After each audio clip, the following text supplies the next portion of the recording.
Imagine you're an Ethereum user who wants to trade one token for another on a decentralized exchange like Uniswap. Let's say you want to swap a large amount of ETH for the dollar-pegged stablecoin DAI.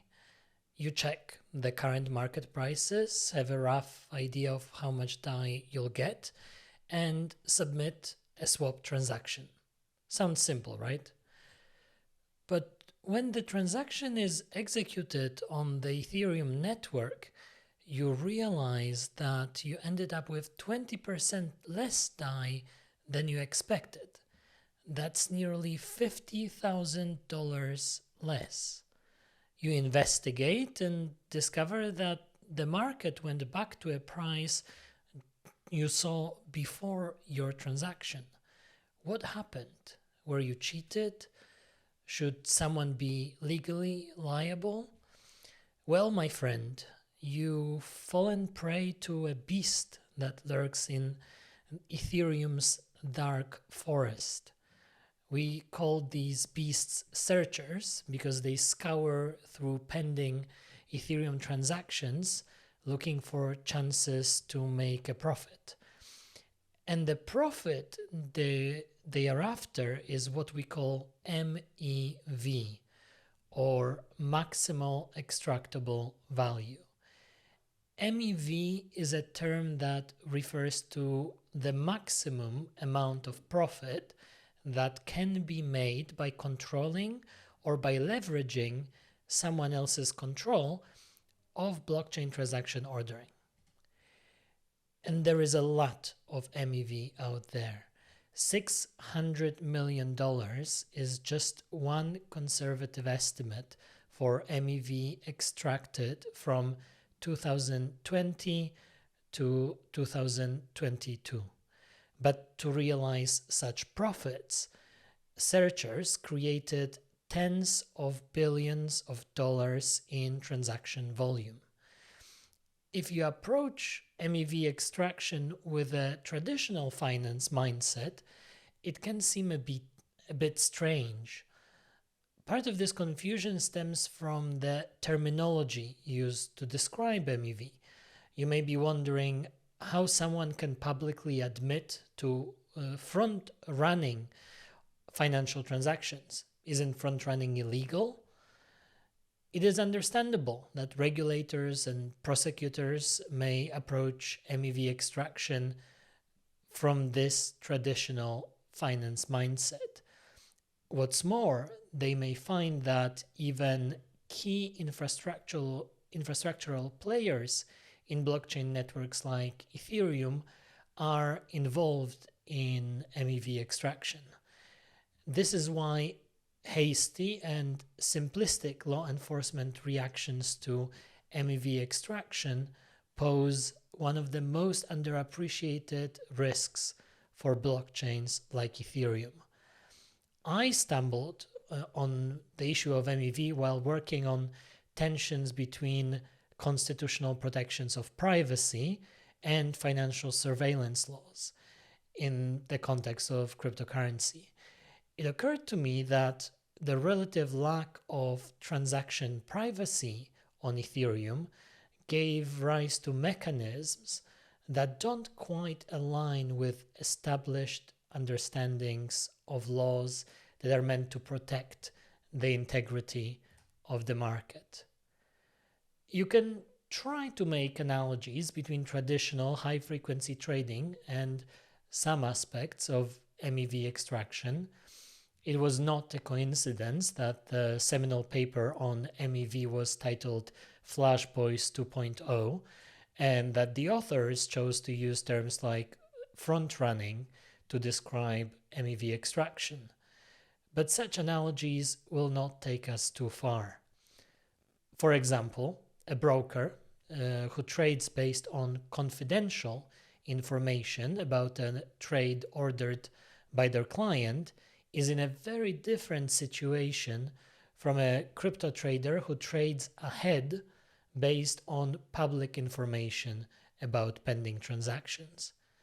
When I learned about MEV, I was immediately captivated. As both a public law scholar and a legal philosopher, I was captivated by how MEV extraction calls for reconsideration of the first principles of financial regulation and of some kinds of criminal liability. And this is what I have been doing for over a year now, first alone and then with my wonderful co-authors Alex Sarge and Natasha Vassan. MEV is a very technical topic.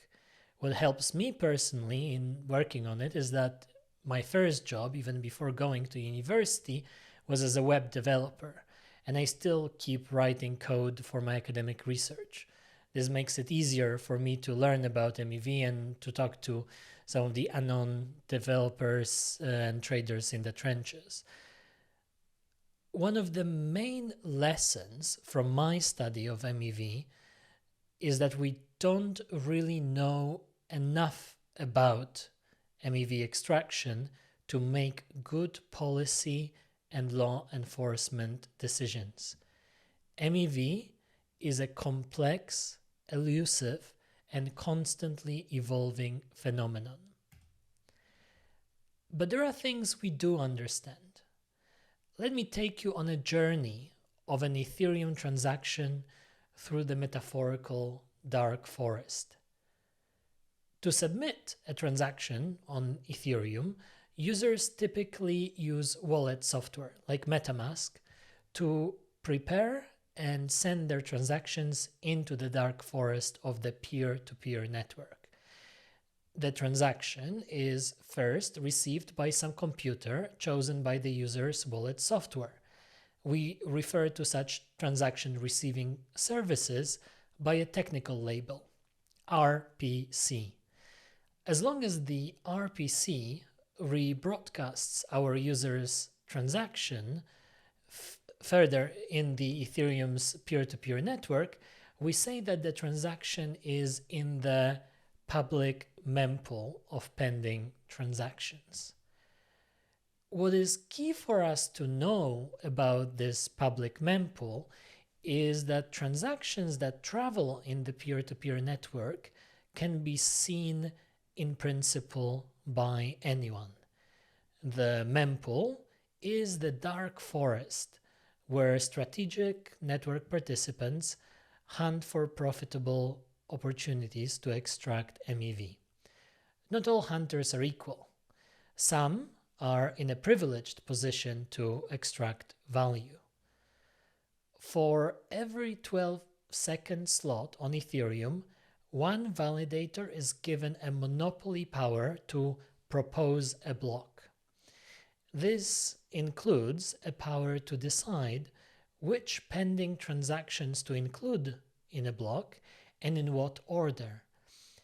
MEV is usually defined as the value that can be extracted by this most privileged actor.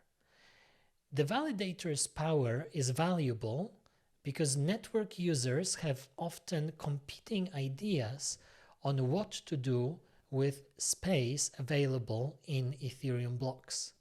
This is important. MEV only exists because block space is scarce and users may compete for various uses of that block space. Another key thing is that there is no natural ordering of transactions on Ethereum. In a traditional financial market, we may expect orders to be executed on a first-come, first-served basis. An order received first is executed first. In contrast, the Ethereum network does not impose any single method for validators to decide which transactions to put in earlier positions in a block and which transactions to place in later positions. While building a block, an Ethereum validator could adopt first come, first served, but this is unlikely to maximize their revenue. In this example, the transaction received last at 0.05 for some reason brings the validator 3 ETH if it is in the second position in a block. Perhaps This is because the user who submitted that transaction made such a large fee payment conditional on placing their transaction just behind the transaction that ended up in the first position. But it could also be that the validator placed this transaction herself. Their motive may have been to execute an arbitrage, for example. An arbitrage made possible by an imbalance across on-chain markets created by some user's transaction, which the validator placed in the first position.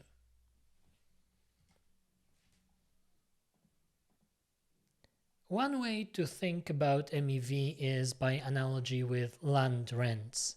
Picture this.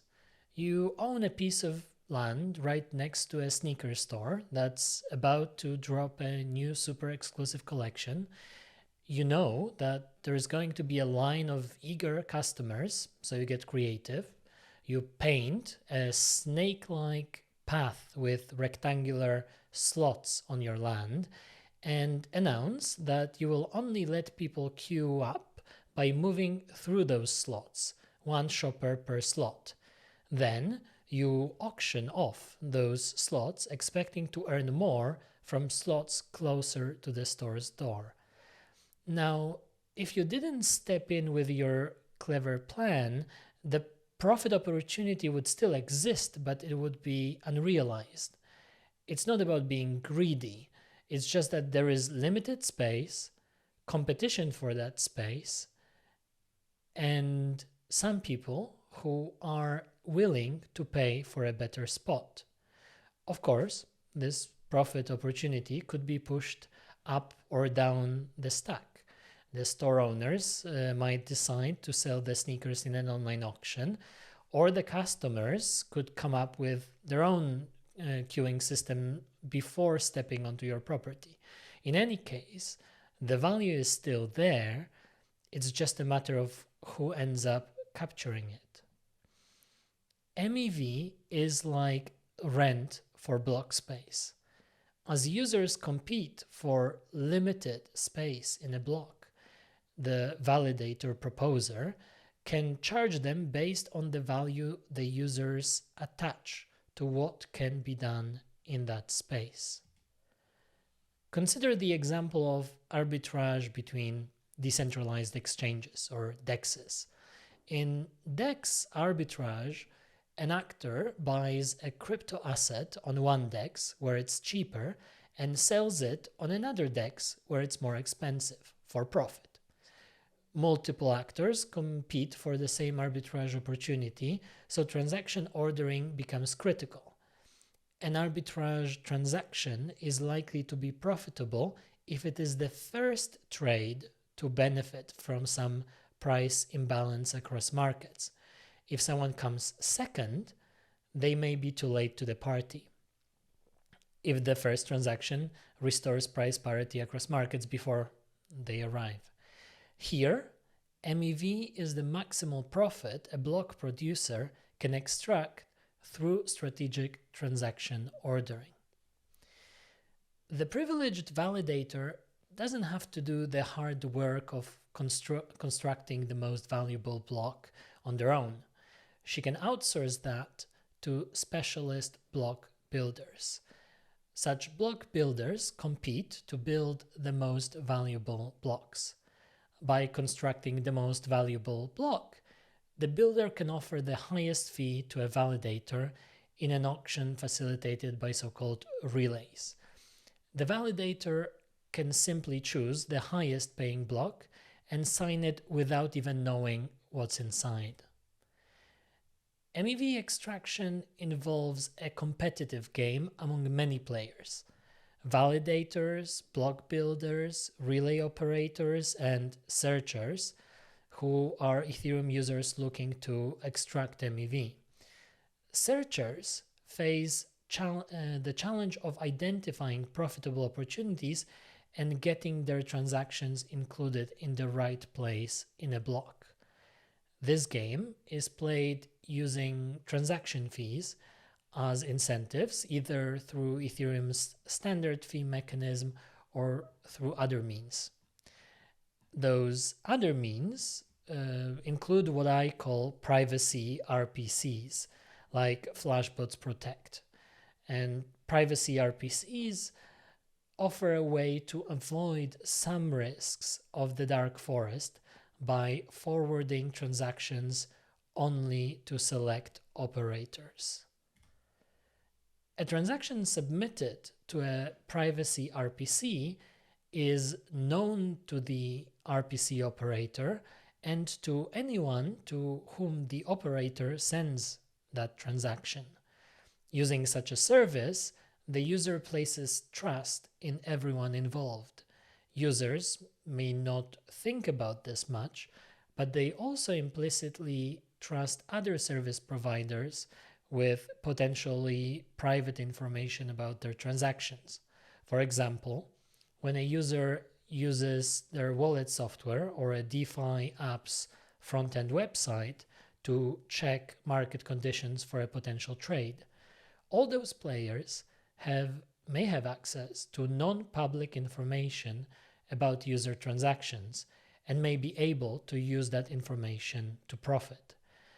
I say that a transaction is public if it can be accessed by an actor who did not receive it directly from the user without too much delay and special arrangements.